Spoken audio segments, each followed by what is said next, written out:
1947 को देश स्वतंत्र हुआ और फिर 15 अगस्त 1947 को हमारा देश आजाद हुआ, अंग्रेजों को गुलामी से मुक्त हुआ।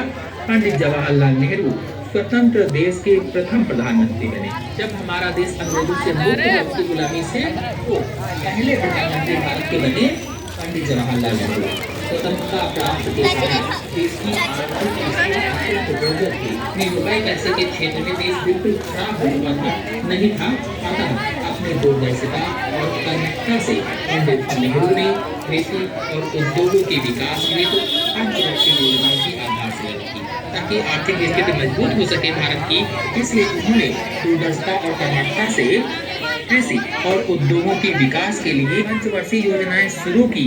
आज देश में जो बड़े बड़े कल कारखाने, वैज्ञानिक प्रयोगशालाएं, विशाल बांध आदि दिखाई दे रहे हैं, इन्हीं पंचवर्षीय योजनाओं की देन। नेहरू जी ने देश के चहुमुखी विकास के लिए सतत प्रयास किया और अपने जीवन का प्रत्येक क्षण देश की सेवा में लगाया। उन्होंने देश को विज्ञान और तकनीकी के क्षेत्र में समर्थ बनाया। कुल मिलाकर देखा जाए तो स्वतंत्रता प्राप्त के बाद देश की आर्थिक स्थिति जर्जर थी, जिसके लिए नेहरू जी ने कृषि और उद्योग के विकास के लिए अनेक पंचवर्षीय योजनाएं चलाई, बड़े बड़े कल कारखाने लगवाए, वैज्ञानिक प्रयोगशालाएं बनवाई, विशाल बांध बनवाए आदि बहुत सारे चहुमुखी विकास किए और इन्होंने अपने जीवन का प्रत्येक क्षण देश की सेवा में लगाया। वे एक कुशल राजनीतिज्ञ और उच्च कोटि के विचारक थे। उनकी राजनीति स्वच्छ और सौहार्दपूर्ण थी।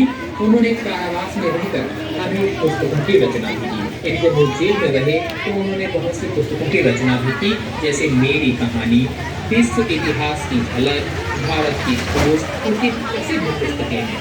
नेहरू जी बच्चों के अति प्रिय थे।